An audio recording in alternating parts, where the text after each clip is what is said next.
Hello students. तो देखिए, last lecture में हमने अपने चैप्टर थर्मोडायनामिक्स में बात की थी अबाउट किसके बारे में। हमने कार्नोट साइकिल्स के बारे में बात की थी, ठीक है, और कैसे उसकी वर्किंग होती है वो हमने समझा था। इसके अलावा हमने एक क्लोसियस इनइक्वालिटी के बारे में भी बात की थी, ठीक है, और कंडीशन हमने डिफाइन की थी कि किसी भी प्रोसेस के लिए अगर समेशन क्यू बाई टी की वैल्यू इक्वल टू ज़ीरो है तो मतलब वो आपकी प्रोसेस कौन सी होगी, रिवर्सिबल प्रोसेस होगी, और लेस देन जीरो है तो इरिवर्सिबल प्रोसेस होगी, और ग्रेटर देन जीरो है तो वो आपकी प्रोसेस क्या होगी, इम्पॉसिबल प्रोसेस होगी, ठीक है। चलिए, इन सब चीज़ों के बारे में हमने बात कर लिया था। ये सब चीज़ें आपके केवल देख के समझने की है, इनको रटने वटने की कोई ज़रूरत नहीं है। जो फाइनल रिजल्ट है वही आपको ध्यान रखना है, ठीक है ना। चलिए, आज हम आगे स्टार्ट करते हैं और बात करते हैं अबाउट एंट्रोपी के बारे में कि एंट्रोपी क्या होती है, ठीक है। चलिए, एंट्रोपी के बारे में अगर हम बात करें तो इसे हम ऐसे डिफाइन करते हैं, ठीक है। जनरली एंट्रोपी का मीनिंग होता है डिसऑर्डरनेस और रैंडमनेस। क्या मतलब होता है, डिसऑर्डरनेस या फिर रैंडमनेस। जो सिस्टम जितना ज़्यादा रैंडम होगा, डिसऑर्डर होगा, उसकी एंट्रोपी क्या होगी, उतनी ही ज़्यादा होगी, ठीक है। तो सिंपली अगर हम कहें एंट्रोपी के बारे में तो हम कह सकते हैं रैंडमनेस और disorderness,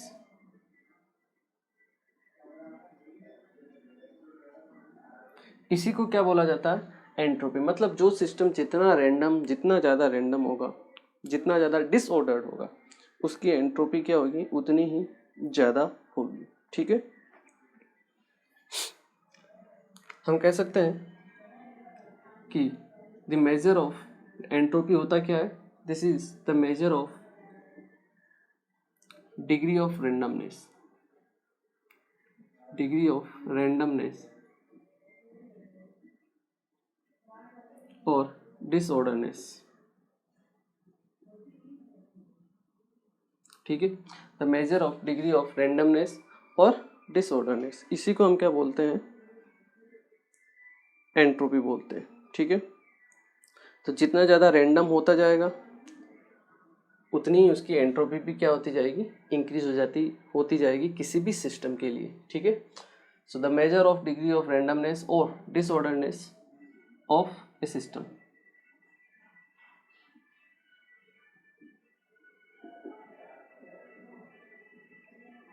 higher will be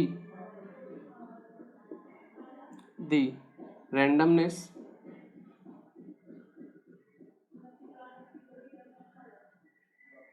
more will be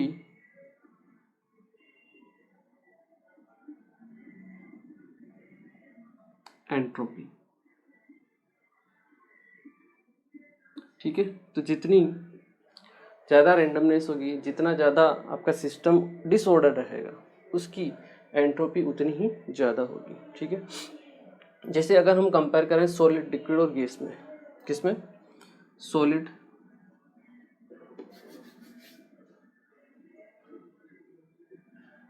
liquid और गैस के अंदर अगर हम कंपेयर करें तो किसकी एंट्रोपी ज़्यादा होनी चाहिए आपके हिसाब से? बिल्कुल करेक्ट, गैस की। क्यों? Entropy of gas, entropy of liquid और एंट्रोपी ऑफ सॉलिड, गैस की सबसे ज़्यादा होती है, फिर लिक्विड की और फिर सॉलिड की होती है। ऐसा क्यों होता है? क्योंकि हमें पता है कि जो गैस के पार्टिकल्स होते हैं वो क्या होते हैं, एक जगह पे तो टिके हुए रहते नहीं, मूव करते रहते हैं, यहाँ से वहाँ कंटिन्यूसली। तो उनमें जो रेंडमनेस होती है, डिसऑर्डरनेस होता है, कोई ऑर्डर तो होता नहीं है, इसलिए उनकी एंट्रोपी सबसे ज़्यादा होती है। लेकिन अगर हम सॉलिड में बात करें तो सॉलिड में क्या होता है, पार्टिकल्स जो होते हैं एक अरेंजमेंट पे, रेगुलर अरेंजमेंट में क्या रहते हैं, बैठे हुए रहते हैं, ठीक है। मतलब उनका जो अरेंजमेंट है वो सिस्टमेटिक होता है, ठीक है, ऐसे बिखरे हुए नहीं रहते हैं। इसलिए यहाँ पर सॉलिड के केस में रेंडमनेस या डिसऑर्डरनेस क्या होती है, कम होती है, जबकि गैस में क्या होता है, मोर डिसऑर्डरनेस होती है। तो आप यहाँ लिख भी सकते हो मोर डिसऑर्डरनेस, मोर डिसऑर्डरनेस और रैंडमनेस, ठीक है। जबकि यहाँ क्या होता है, ऑर्डर अरेंजमेंट होता है, ऑर्डर्ड अरेंजमेंट,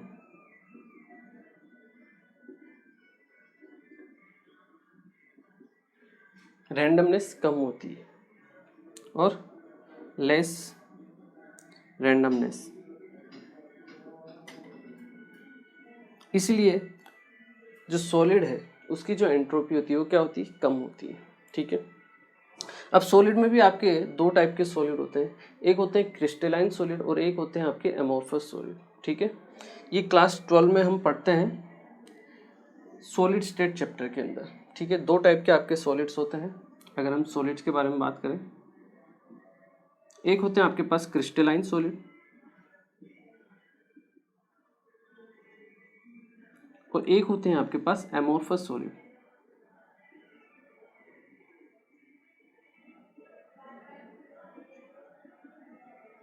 ठीक है, क्रिस्टलाइन सॉलिड्स क्या होते हैं, इनमें जो कॉन्स्टिट्यूएंट पार्टिकल्स होता है उनका जो अरेंजमेंट होता है वो रेगुलर होता है। ठीक है, दे हैव ऑर्डर्ड अरेंजमेंट और हम we can say regular arrangement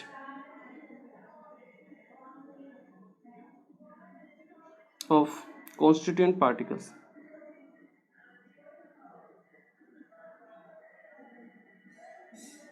मतलब आपके जो पार्टिकल्स होते हैं वो सिस्टमेटिक तरीके से जुड़े हुए रहते हैं, मतलब एक के बाद एक। इनका जो अरेंजमेंट होता है वो रेगुलर होता है, ऑर्डर्ड होता है। ठीक है, जैसे अगर मैं लिखता हूँ ए फिर बी, उसके बाद फिर से ए आएगा, फिर बी आएगा, फिर ए, फिर बी, फिर ए, फिर बी, मतलब ये रेगुलर अरेंजमेंट है। बी के बाद फिर क्या आएगा, ए, हम बता सकते हैं बी के बाद क्या आएगा, ए। तो ये है आपका रेगुलर अरेंजमेंट। ठीक है, जबकि एमोर्फस सॉलिड में क्या होता है, इरेगुलर अरेंजमेंट होता है। ठीक है, अरेंजमेंट तो होता है सिस्टमेटिक तरीके से, बट डिसऑर्डरनेस रहती है उसमें, हम प्रिडिक्ट नहीं कर सकते कि अगला आइटम कौन सा होगा। ठीक है ना, so they have irregular arrangement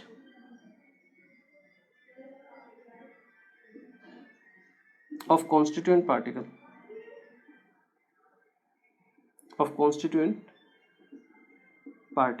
जैसे पहले ए आ गया, फिर बी, फिर बी, फिर ए,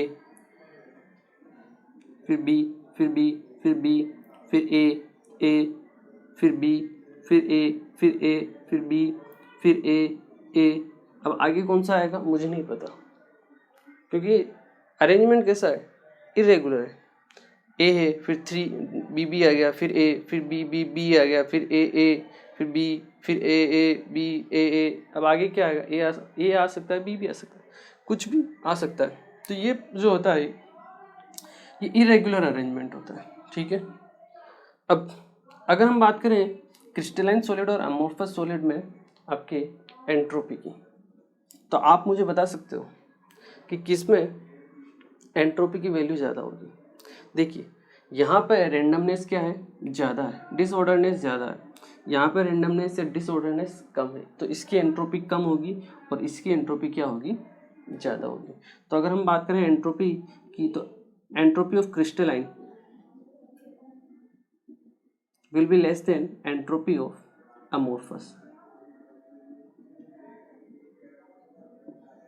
तो सॉलिड्स में भी हम क्रिस्टलाइन और अमोर्फस में क्या कर सकते हैं, कंपेयर कर सकते हैं आपके एंट्रोपी का। ठीक है, एक और एग्जांपल मैं आपको देता हूँ।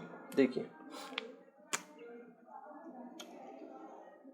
इसके पहले ये लिखना आप, फिर ये लिखना, उसके बाद ये लिखना। ठीक है, जैसे अगर हम बात करें, आपके पास एक है आपके पास H2 और H।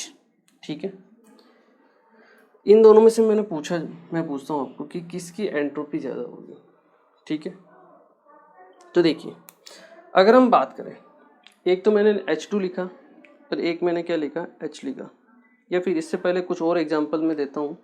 ऐसा कीजिए, आप यहाँ तक नोट कर लीजिए, फिर कुछ और एग्जांपल देता हूँ, फिर इसको क्लियर करते हैं। एक बार उसे नोट कर लीजिए।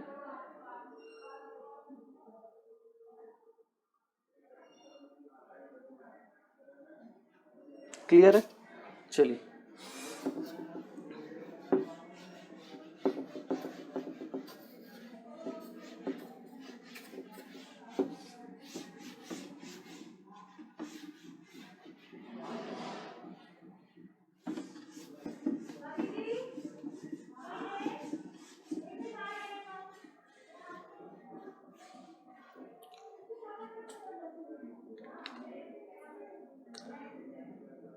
जैसे अगर हम कंपेयर करें NO2,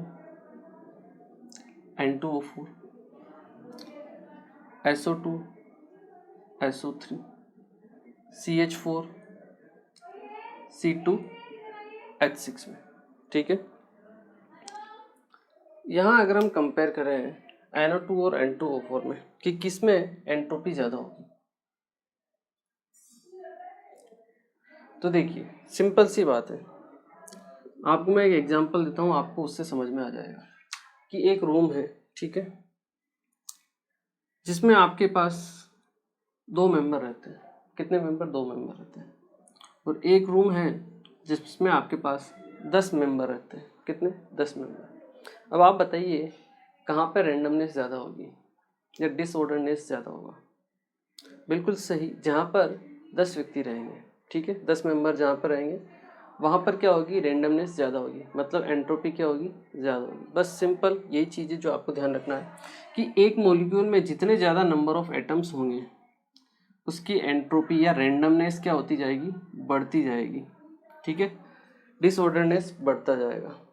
तो सब पर सिंपल अगर हम कहें तो N2O4 और NO में किस में नंबर ऑफ एटम्स ज़्यादा है? N2O4 में। तो किस में रैंडमनेस या डिसऑर्डरनेस ज़्यादा रहेगा? N2O4 में। तो एंट्रोपी भी उसी की ज़्यादा रहेगी। सेम इसी तरीके से entropy of SO3 will be greater than entropy of SO2 and entropy of C2H5 will be greater than entropy of CH4, ठीक है। तो आप यहाँ लिख सकते हो कि as the number of atoms increases in a molecule, the entropy, the randomness or disorderness also increases, and hence entropy will be increase,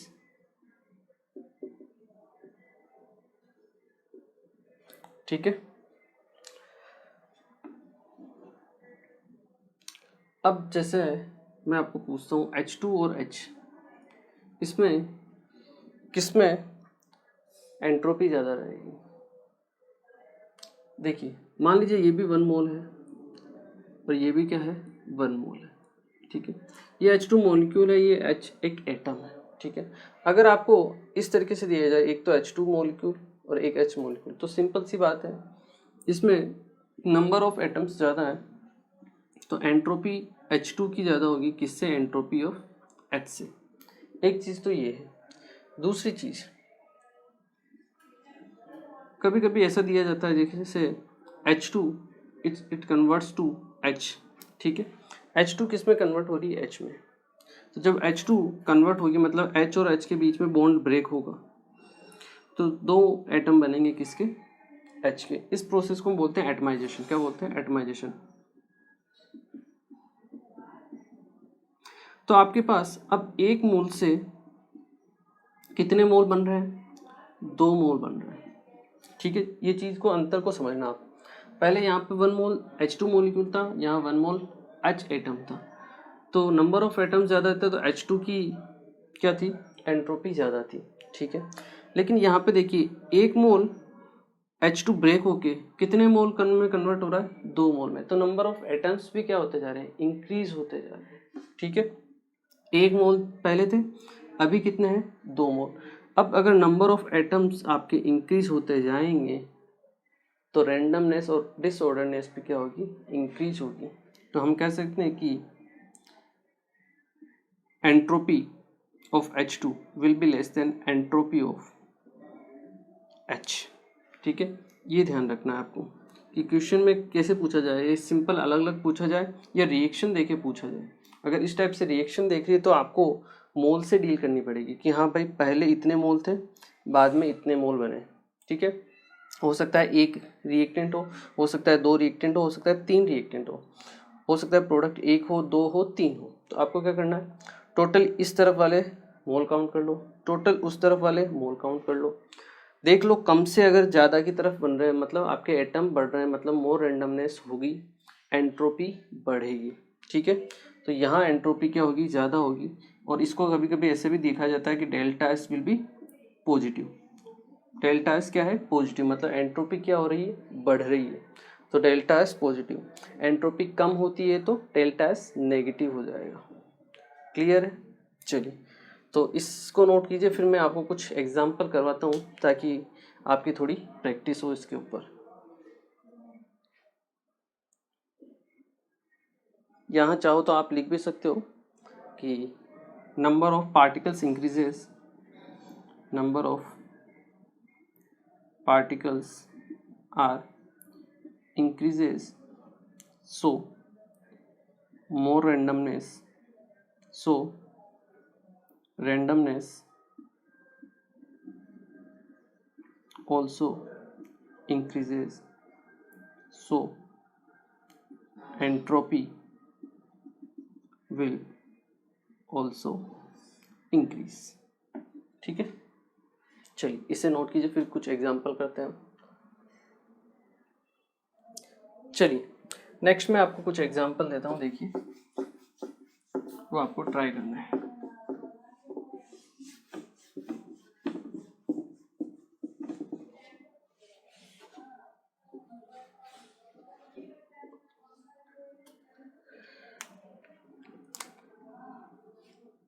आपको क्या करना है, इनके साइन बताने हैं। मतलब एंट्रोपी बढ़ेगी, मतलब एंट्रोपी डेल्टा एस क्या होगा, पॉजिटिव। और एंट्रोपी अगर गिरती है, कम होती है, तो मतलब डेल्टा एस क्या होगा, नेगेटिव होगा। ठीक है ना, जैसे CO2 सॉलिड, जिसे हम क्या बोलते हैं, ड्राई आइस, कन्वर्ट होती है आपके CO2 गैस में। ठीक है, सेकंड अगर हम बात करें H2O liquid changes to H2O solid. ठीक है, थर्ड डायमंड कन्वर्ट्स ग्रेफाइट।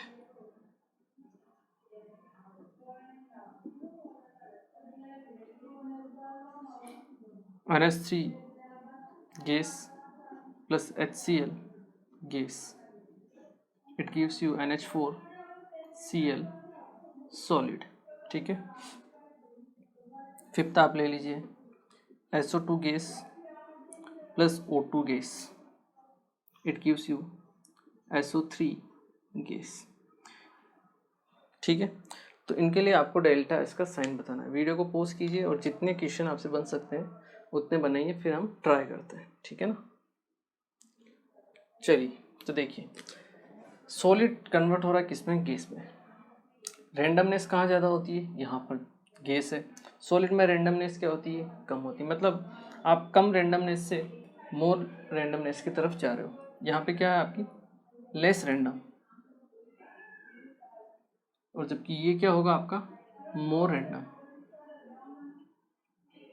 मतलब आपकी एंट्रोपी क्या हो रही है, इंक्रीज हो रही है। और अगर इंक्रीज हो रही है तो डेल्टा एस का साइन कैसा होगा, पॉजिटिव।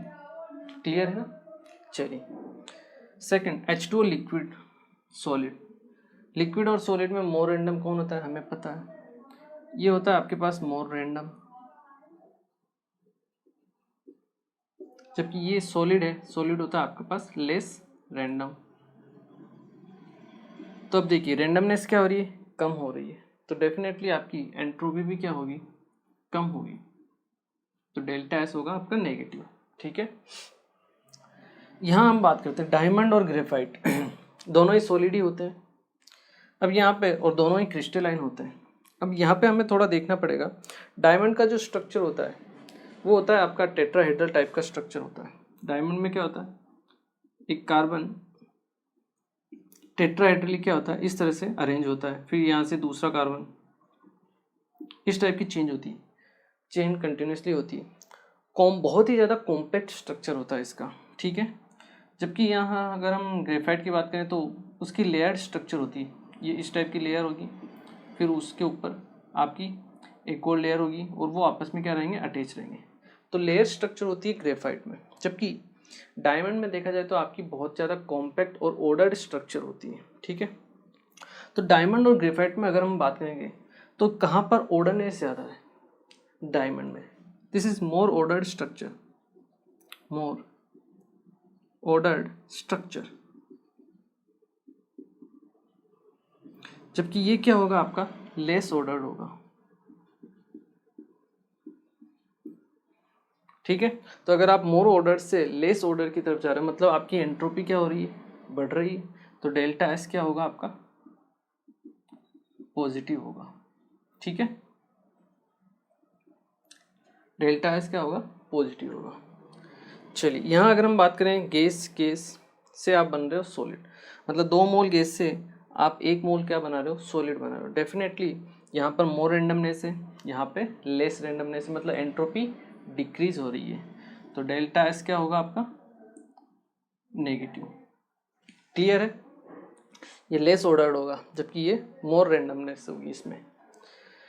चलिए अगर हम बात करें, सॉरी यहाँ पर मोर ऑर्डर मतलब ये लेस डिसऑर्डर है। ठीक है, सॉलिड है ना, ये गैस है, मोर रेंडमनेस होती है यहाँ पर गैस में, जबकि सॉलिड में रेंडमनेस क्या होती है? कम होती है, एंट्रोपी कम होती है। यहाँ देखिए 2 मोल गैस के 1 मोल गैस में कन्वर्ट हो रहे हैं, 1 + 1 2 मोल गैस किस में कन्वर्ट हो रही है? आपके 1 मोल गैस में। 2 मोल गैस किस में कन्वर्ट हो रही है? 1 मोल गैस में, मतलब रेंडमनेस क्या हो रही है? कम हो रही है। और अगर कम हो रही है तो डेल्टा एस क्या होगा आपका? नेगेटिव। ठीक है, तो इस टाइप के क्वेश्चंस आपसे पूछे जा सकते हैं कंपैरिजन करवाने वाले। क्लियर है? चलिए इसे नोट कीजिए, फिर कुछ और एग्जांपल देखते हैं। नोट कीजिए एक बार। चलिए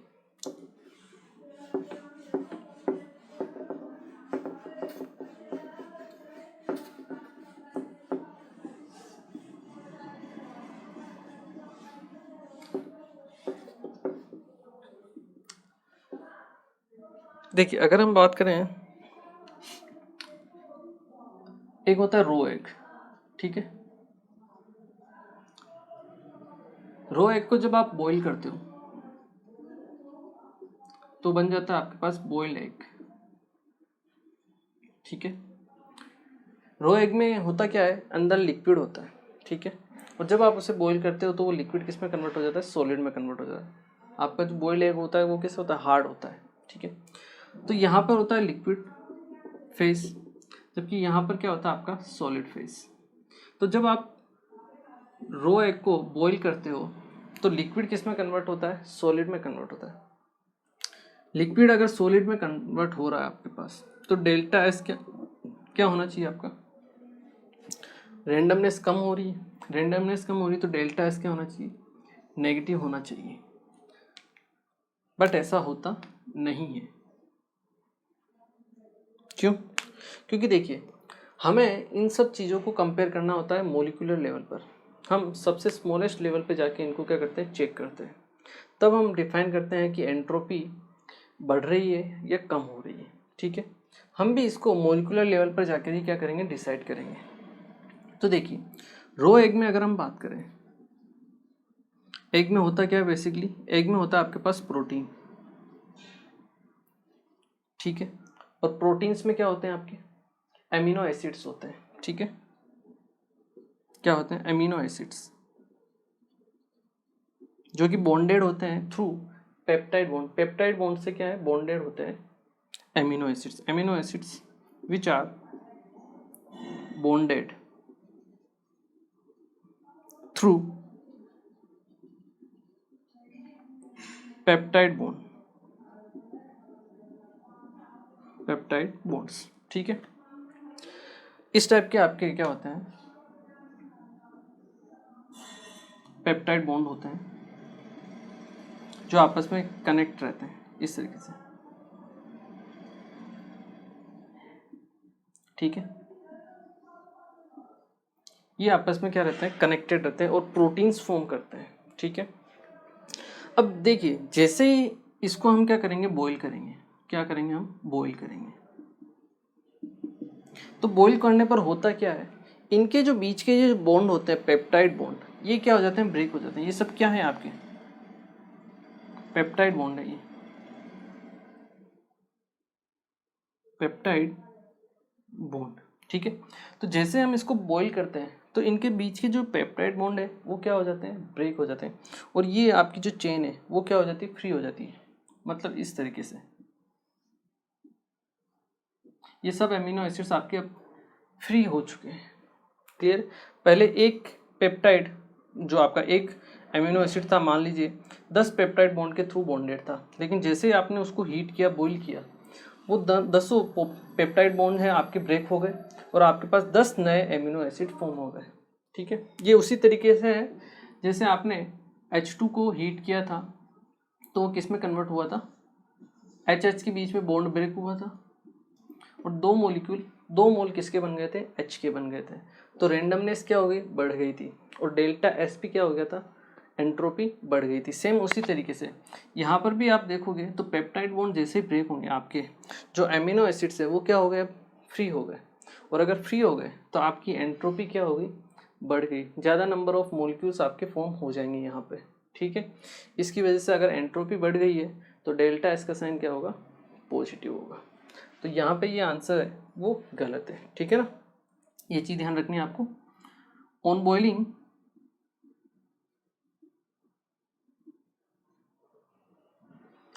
the peptide bond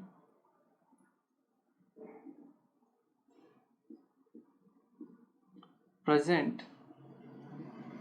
in amino acid are break, and due to this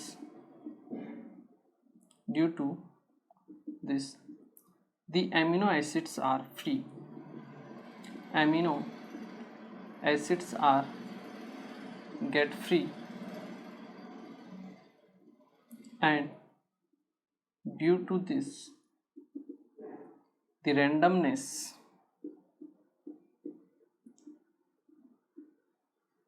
increases. So the entropy also increases.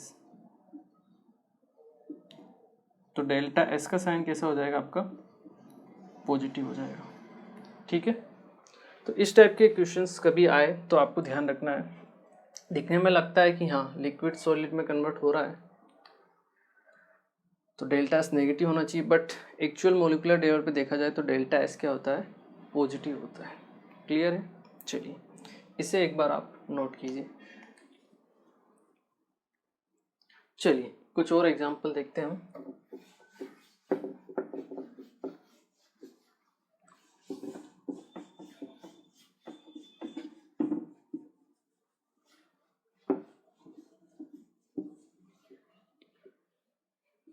Next हम देखते हैं, नेक्स्ट एग्जांपल जो है आपका that is denaturation of protein.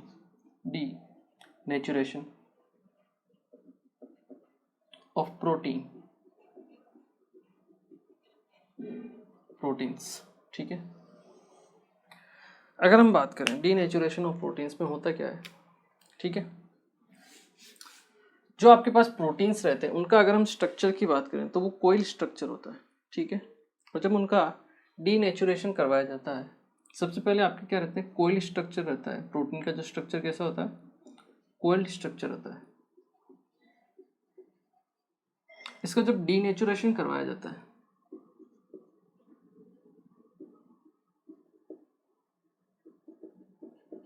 तो ये आपके स्ट्रेट या फिर अनकोइल्ड स्ट्रक्चर फॉर्म करते हैं।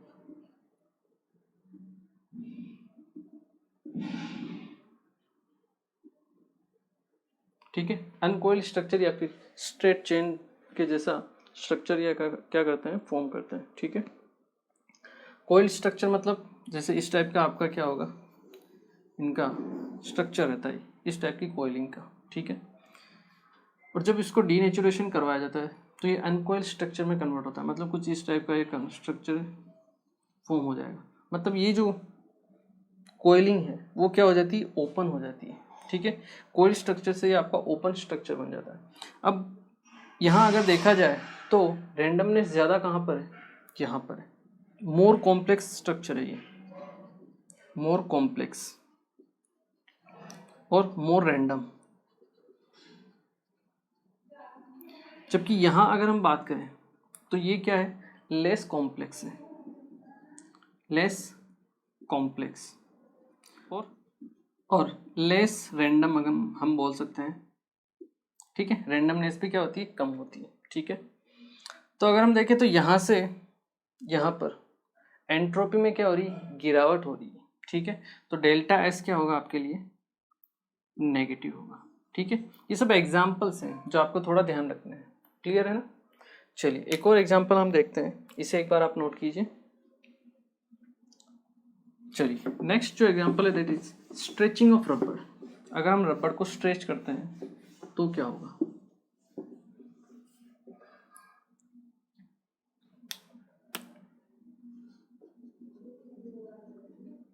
Stretching of rubber.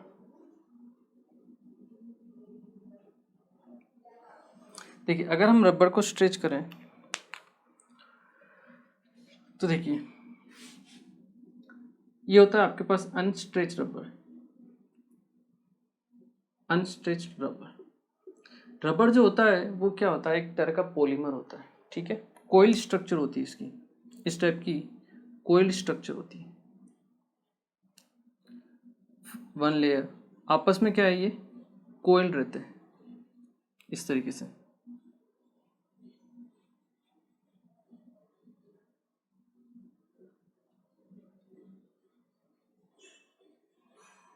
ये जो कोइल स्ट्रक्चर होती है,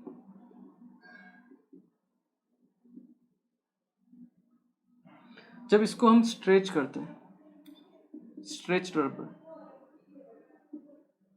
स्ट्रेच्ड रबर, तो होता क्या है, ये जो कोइल लेयर होती है पॉलीमर्स की, ये स्ट्रेट हो जाती है, मतलब कुछ इस तरीके से,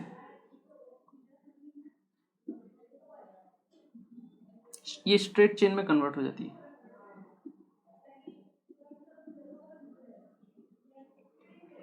स्ट्रेट चेन, ठीक है। पहले कोइल चेन होती है, कोइल स्ट्रक्चर होता है, बाद में ये स्ट्रेट चेन में कन्वर्ट हो जाती है। देखा जाए तो यहाँ पर मोर रैंडमनेस है, जबकि यहाँ पर क्या है, लेस रैंडमनेस है। तो इसके लिए भी जो डेल्टा एस की वैल्यू होगी वो क्या होगी, नेगेटिव। क्यों, क्योंकि डेल्टा एस एंट्रोपी क्या हो रही है, डिक्रीज हो रही है, ठीक है। ये वाली मोर कॉम्प्लेक्स है, जो कोइल स्ट्रक्चर है ये क्या है, मोर कॉम्प्लेक्स, मोर कॉम्प्लेक्स है मीन्स मोर रेंडमनेस है इसमें, जबकि यहाँ पे क्या है, ये आपकी लेस कॉम्प्लेक्स है या फिर लेस रेंडमनेस है। तो डेल्टा एस क्या होगा, नेगेटिव होगा, ठीक है। तो इस ये कुछ एग्जांपल्स हैं जो आपको क्या करना है, थोड़े ध्यान रखने हैं, क्लियर है। चलिए इसे एक बार आप नोट कर लीजिए।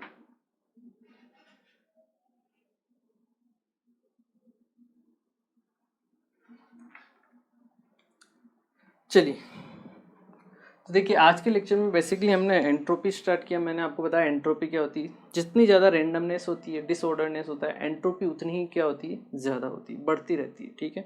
अगर एंट्रोपी बढ़ रही है तो साइन कैसा होगा, पॉजिटिव, और अगर एंट्रोपी गिर रही है तो साइन कैसा होता है आपका, नेगेटिव होता है, ठीक है।